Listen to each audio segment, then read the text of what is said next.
La ville d'Aznard. Après notre visite à la belle ville de haut lieu d'Afrique Ouarzazate, ils nous ouvrent leurs portes d'hospitalité et du sourire de leur mire soleil. Soudainement, nos yeux tombaient directement vers Aznard, une ville au fond de cette région, dans cette partie splendide du sud-est de la royaume marocain. Nous sommes sur la route aux montagnes, très haut. Le souffle d'or, sec, très chaud de cette belle ville du Sahara nous fascinant durant chaque virage. Des montagnes, des hauteurs, les moyennes et les petits comme des statues et les d'or. On est surpris par son éclat, sa hauteur et sa descente. Une beauté que je n'ai jamais vue auparavant dans notre chemin vers cette ville ancienne et antique qui émerveille les visiteurs et attire l'attention. C'est le chemin du ciel, messieurs et mesdames. Je parle d'originalité, de course, des montagnes sans fin, de nos voyages, de notre trade à chaque partie de la seconde. On a passé sur des villages qui rendaient nos corps respirer par le nez. La gentillesse et la sympathie de ces gens qui vivaient une vie naturelle, loin de tout le bruit des grandes villes industrielles. Leurs yeux nous signaient la bienvenue grâce à une regard innocente, toute pureté, intention et humanité comme un zèle. Suite à notre chemin vers cet endroit en quelques instants, un panorama splendide sous l'éclat du soleil et leur étincelle très lumineuse et chaude. Des bâtiments modestes sous les réverbères, tous ces oiseaux chantant sur les branches d'arbres, et le drapeau du Maroc flotte au camp pour rappeler et dire bonjour aux visiteurs. Bienvenue, mon Dieu, c'est un paradis enfoui sous le sol avec sa pureté et sa splendeur et la simplicité de ses citoyens et de ses habitants. La ville d'Aznard, ou Aznard City, est considérée comme une ville d'identité amazigh par excellence, parmi les villes marocaines très antiques et les plus belles et attirent le cœur et les yeux des visiteurs. Un endroit très riche de monuments, des traditions et des coutumes non-médiens berbères qui résistaient de temps en temps, des siècles et des périodes en période afin d'existence et de lutter contre l'extinction et de rareté et de marginalisation. C'est une ville entière qui me paraît comme un paradis abandonné et oublié, malgré que ceci, il reste fort.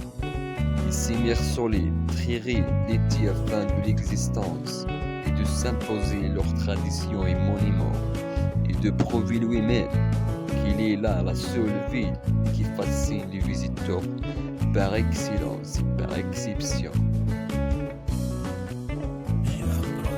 Aznard se situe au sud-est du Maroc, et plus précisément entre l'arrondissement du Ouarzazate et province de Tata au sud, province de Taroudant à l'ouest, et finalement à Marzgan au nord. Les habitants et les gens qui s'installaient à la petite ville de Aznard est probablement définie en 45 138 personnes, connues par leur histoire, vivaient la période de la colonisation française pendant les années 50 et 60. Aznard est connu depuis l'Antiquité par les tapis, ou d'autres termes des tapis Waouzigiti. Les tapis a de tout le temps été un élément majeur et essentiel de la vie humaine. Si les traces anciennes remontant qu'à 2050 ans, revenant au Maroc, cet artisanat des tapis s'est développé selon deux lignes. Si le tapis fabriqué dans les villes comme Rabat, Fès ou Mdiouna, affirmant son nombage, leur inspiration orientale, au Paris Au sortir de la phase 2, période andalouse, quand les artisans musulmans alors présents en Espagne ont rejoindre le Maroc. Le tapis traditionnel berbère semble lui inscrire ses racines dans les temps plus anciens. Des correspondances s'observant en effet entre certains motifs traditionnels et les dessins répestres qui parsemment la région. Chaque tribu de cet endroit a élaboré au cours de son histoire et de ses pérégrinations un style particulier, esthétique et technique dans le tissage est ainsi devenu l'étendard des noms de chacun de ces tribus dans l'expression de leurs qualités respectives. Leur simplicité, leur rusticité et leur sobriété, mais aussi leur vivacité, fait de bons et morts et d'une mélancolie presque naïve. Le tapis berbère de Taznar, tout d'autres termes de nom. Ouargla, à 85 km de la ville Ouarzazate, se trouve l'un des principaux sites de production des tapis berbères au niveau national, celui de la Confédération des Ait Ouargla. Parmi les villages qui appartiennent à cette confédération, Ouarzazate, par exemple, les tribus Ait Dochn, à 7 km au centre-ville. Et sans oublier de Taznar El Kasbah, qui est considéré l'un des plus producteurs de cet art artificiel et antique. Alors, symbole, grâce à leur symbole significatif qui traduit une langue non connue, au temps présent une langue muette, innée pour les mains, qui vivait l'obscurité au siècle de dépavaration, et l'homme amazir trouve les symboles et dessinés sur pierre afin d'expresser tout ce qu'il est découvert en leur période. Et l'histoire de ces symboles reste encore une langue inspire certaines époques dans les tapis amazirs.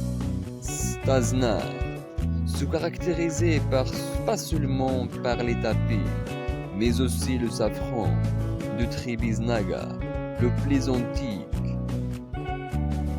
dans la région, et que celui plus antique que celui de Taliwin en plusieurs années, notamment la situation géographique magnifique stratégique qu'il y a entre les provinces, variées du sud et l'ouest, du nord et d'est du continent, mais aussi les monuments comme les Kasbah de Taznar et Mellah,